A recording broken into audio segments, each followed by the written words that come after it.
만약에 여러분께서 어느 날 건강검진을 했는데 몸속에서 정상적이지 않은 조직이 발견된다면 여러분은 어떻게 하시겠습니까? 혹시나 이 중에 에이 별일 아니겠지, 지금 아픈 것도 없는데 굳이 검사할 필요가 있는가, 그냥 잊어버리고 덮어두고 살다 보면 없어지겠지, 이렇게 생각하시고 안일하게 행동하실 분은 안 계실 것 같아요. 아마 대부분은 즉시 정밀 검사를 예약하시고 크기가 얼마나 되는지, 악성인지 아닌지, 더 자라기 전에 치료가 필요한지, 필요하다면은 언제 누구에게 치료를 받을지 아마 굉장히 열심으로 알아볼 겁니다. 그러면 혹시 영혼의 이상 신호에 대해서는 어떻게 하십니까? 하나님의 말씀을 듣다가 내 안에 교만이 발견됩니다.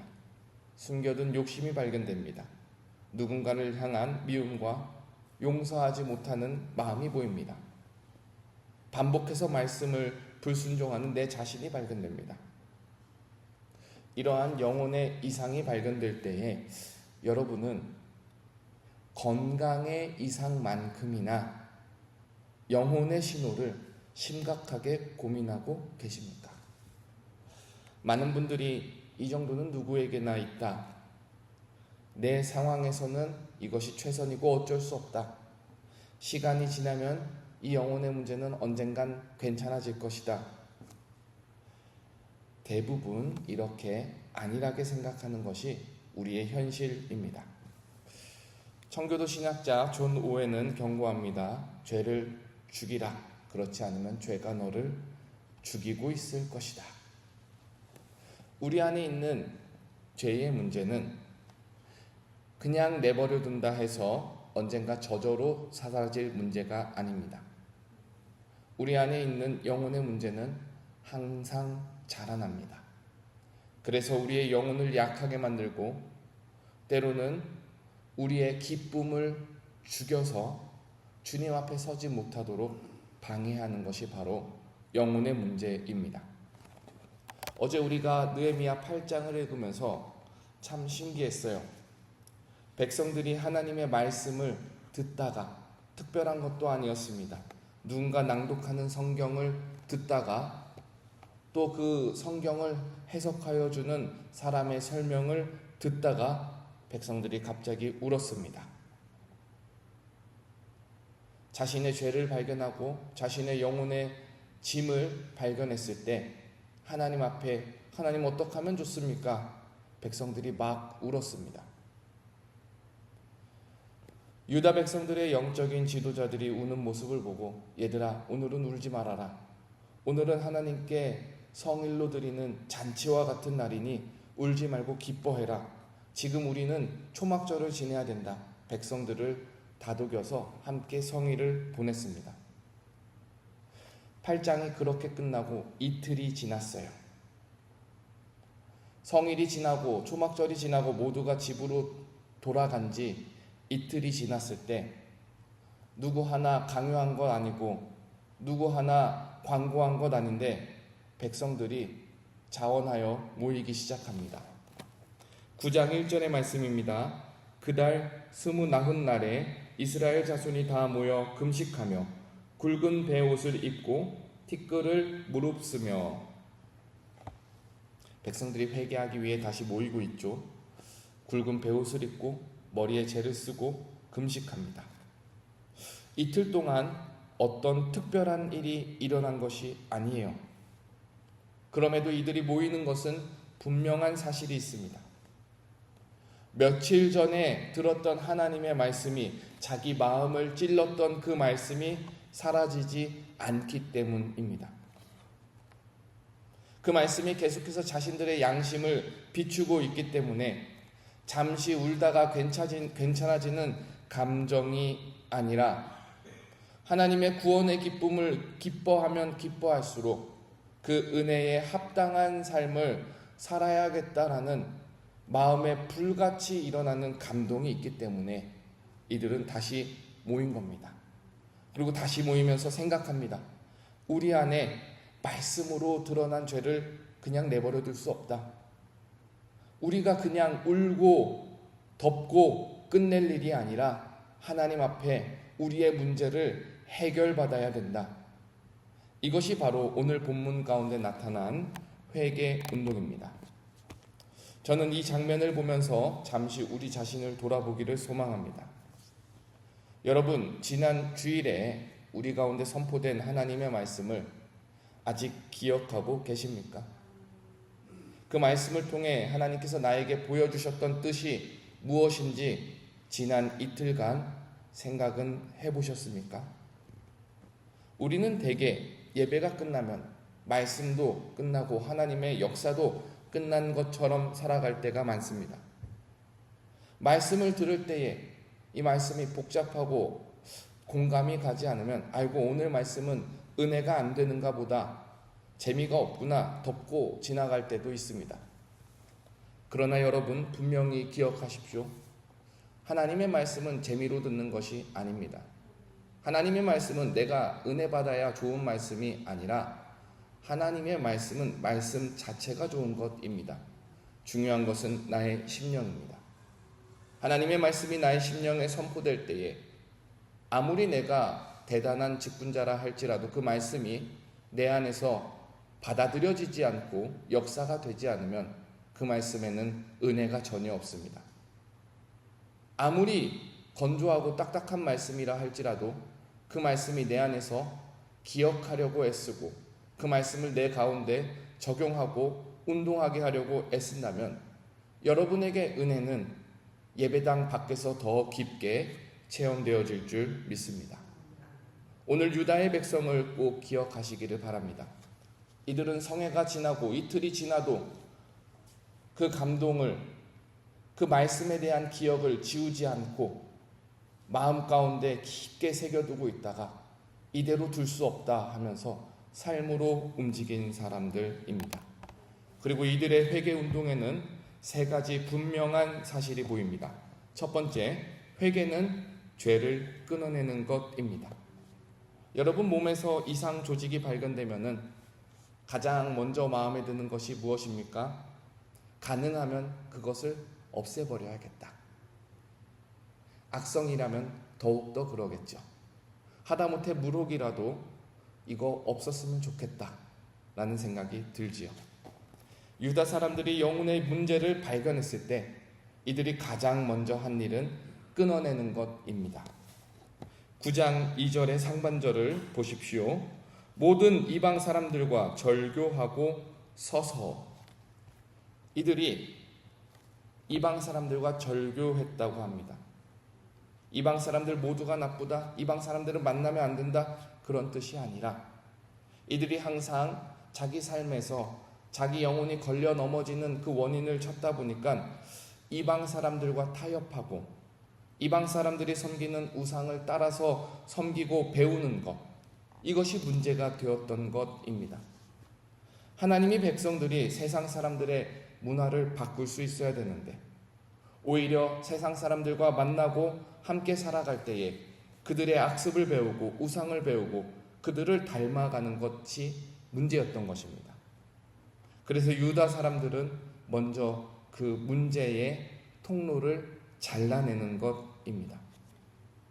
나는 이 문제의 통로를 열어놔도, 나는 이 성문을 열어놔도, 나는 이 영혼을 개방해놔도 괜찮다 교만하지는 것이 아니라 참된 회개를 원하기 때문에 가장 먼저 끊어내는 운동을 하는 것입니다.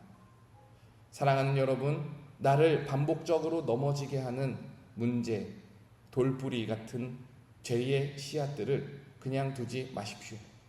내 영혼이 깊게 빠져들어 있는 중독, 이런 것들은 끊어냄으로써 우리의 일상에 당연한 습관이 되도록 내버려 둬서는 안 됩니다. 여러분, 우리 왜 한국을 빛낸 백인의 위인들 노래 있잖아요. 거기에도 말목자는 김유신 이야기가 나옵니다. 신라의 김유신이 기생집에 더는 가지 않겠다 다짐했는데 어느 날 말 위에서 잠들어 보니까 그 말이 기생집에 습관처럼 가 있는 거예요. 그 자리에서 김유신이 칼을 빼서 말목을 칩니다. 이후에 김유신이 신라를 삼국 통일하는 그 중심의 주역이 됐다라는 이야기가 있지 않습니까? 사랑하는 여러분, 하나님은 깨끗한 그릇을 사용하십니다. 하나님께서 우리를 사용하시기에 우리가 먼저 반복되는 넘어지는 현장이 있다면 그것을 결단하고 잘라내는 우리의 결단이, 우리의 마음의 소원이, 우리의 의지가 하나님께서 기뻐 받으실 우리 자신인 줄 믿습니다. 두 번째로 회개는 죄의 뿌리를 자복합니다. 9장 2절 하반절에 보면은 자기의 죄와 조상들의 허물을 자복하고, 이 구절을 보면 참 어색하게 느껴질 수 있어요. 왜 이들은 자신의 죄만이 아니라 조상들의 허물까지 자복하는 걸까? 조상들을 위해서 대신 회개하는 걸까? 그런 의미는 아닙니다. 비유를 하자면 이런 것입니다. 우리가 몸에 종양이 생기면 먼저 그 종양을 제거하지요. 그리고 나서 여러분 무엇을 하십니까? 유전자 조사를 하겠죠. 체질적인 문제를 찾을 겁니다. 가족 병력을 확인할 거예요. 우리 집안이 고혈압이 많은 집안이라면 고혈압에 걸리지 않도록 조심하고, 우리 집안에 특정 암이라는 유전인자가 있으면 그것을 더욱 예의주시하게 되는 것입니다. 우리가 죄를 짓는 것도 사실은 어제 오늘의 일이 아닙니다. 성경은 죄에 대해서 말하기를 단순히 겉으로 드러나는 중독이나 거짓이나 미움 몇 가지가 우리의 죄의 전부라고 말하지도 않습니다. 성경은 죄에 대해서 말할 때 인간의 마음속 깊숙이 뿌리 잡은 아담의 피, 죄의 유전을 말합니다. 그러니까 우리가 나는 거짓말하지 않아요, 나는 도둑질하지 않아요, 나는 누구를 미워하지 않아요, 나는 누구를 죽이지도 않았어요, 이렇다 해서 우리 모든 죄의 문제가 해결되는 것은 아닙니다. 우리 마음속 깊이 뿌리박은 하나님에 대한 불신앙과 자기 중심성이 죄로 나타나고 있기 때문에 진정한 회개는 단순한 행동 하나를 끊어내는 것이 아니라 하나님 앞에 우리 자신을 인정하고 나아가는 것입니다. 그래서 다윗도 기도를 할 때 이렇게 기도하였습니다. 내가 죄악 중에서 출생하였으며 어머니가 죄 중에서 나를 잉태하였나이다. 자기 영혼 뿌리 깊숙이 박힌 죄의 문제를 하나님 앞에 내어놓고 하나님 앞에 의지하는 것이 바로 다윗의 신앙이었습니다. 여러분, 우리 또한 하나님 앞에 우리의 문제를 솔직하게 인정하는 신앙인이 되기를 바랍니다. 주님, 제가 행동한 일만 잘못된 것이 아니라 내 마음이 부패하여 있습니다. 근데 사실 이 부분에 대해서 많은 분들이 이해를 못하시는 분들이 계셔요. 내 마음이 뭐가 그렇게 문제라고. 근데 예수님께서 하신 말씀을 잘 기억해 보시길 바랍니다. 예수님께서 이 땅에 의인을 부르러 온 것이 아닙니다.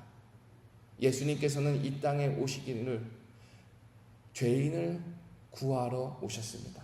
다시 말하면 병이 없다 자부하는 사람을 병원에 찾아가지 못하는 것처럼, 오히려 나는 병이 있는 것이 아닌가, 내 병을 고쳐야겠다 하는 사람이 의원에 찾아가는 것처럼 주님 앞에 우리 뿌리 속 깊이 박힌 영혼의 문제를 내어놓는 사람이 주님을 찾게 되는 것입니다. 마지막으로 회개는 하나님의 은혜를 바라보는 것입니다. 회개하기 위해 모인 유다 백성들이 이제 하나님을 바라보기 시작합니다. 처음에는 죄의 직접적인 문제를 끊어내길 결단하고 그 다음에는 자기 속에 있는 죄의 뿌리를 발견하고 자복합니다. 그러나 여전히 이들은 죄의 비참한 가운데 슬퍼하면서 주저앉아 있습니다. 그리고 그때 마침내 그들이 고개를 들어 하나님을 바라보며 부르짖기 시작합니다. 9장 6절을 보시겠습니다. 오직 주는 여호와시라. 하늘과 하늘들의 하늘과 1월 성신과 땅과 땅 위의 만물과 바다와 그 가운데 모든 것을 지으시고 다 보존하시오니 모든 천군이 주께 경배하나이다. 먼저 백성들은 하나님께서 우리를 창조하신 창조의 주인이라는 사실을 고백합니다. 그리고 그 창조의 주인께서 여전히 자신들의 생명과 삶을 이어가게 하시고 보존하게 하시는 분이라는 사실을 고백합니다. 그러는 가운데 구원의 역사를 기억하는 것이죠. 7절을 보겠습니다. 주는 하나님 여호와시라. 옛적에 아브람을 택하시고 갈대아 우르에서 인도하여 내시고 아브라함이라는 이름을 주시고, 하나님께서 아브람을 선택하시고 갈대아 우르, 우상과 죄가 가득한 땅에서 불러내셔서 언약을 맺으시고 약속을 이루어 가신다. 이것을 묵상하는 거예요. 여기 안에 무슨 진리가 있습니까? 아브라함이 하나님을 먼저 찾은 것이 아니라 하나님께서 아브라함을 먼저 기억하시고 먼저 불러내시고 먼저 은혜를 주신 것이 바로 구원의 역사다. 모든 구원의 역사는 인간의 결심이 아니라 하나님의 은혜로 시작된다라는 사실입니다. 그래서 8절의 마지막 고백이 참 의미심장합니다. 백성들이 말하기를 그 말씀대로 이루셨사오니 주는 의로우심이로소이다. 이 고백에는 많은 의미가 담겨 있어요. 하나님, 우리는 신실하지 못했지만 하나님은 믿음직합니다. 하나님, 우리는 하나님과의 약속을 어겼지만 하나님은 우리와 약속을 끝까지 붙드셨습니다. 여러분, 참된 회개는 자기 죄와 자기 비참함만 바라보고 절망하는 것이 아니라 자기 의지와 자기 결심만 붙들고 다시는 죄를 짓지 않겠다고 다짐하는 도덕이 아니라, 참된 회개는 아무리 우리의 죄의 뿌리가 깊다 할지라도 하나님의 은혜를 믿고 의지하는 중심입니다. 하나님께서 먼저 우리에게 찾아오셔서 구원하시겠다 약속하셨기 때문에, 하나님은 변하지 않으시는 분이기 때문에 우리는 죄와 싸워 승리할 수 있습니다. 그러므로 우리가 이 시간 우리를 구원하시는 하나님을 찬양하길 바랍니다. 하나님께서 한번 약속하신 것은 끝까지 이루신다라는 것을 믿읍시다. 우리의 죄의 상처와 우리의 영혼의 연약함을 하나님께 맡기고 우리를 의지하는 것이 아니라 주님을 의지하며 나아갈 때 우리를 날마다 새롭게 이끄시고 회복시키실 하나님을 소망하시기를 주님의 이름으로 부탁을 드립니다. 우리 함께 기도하겠습니다.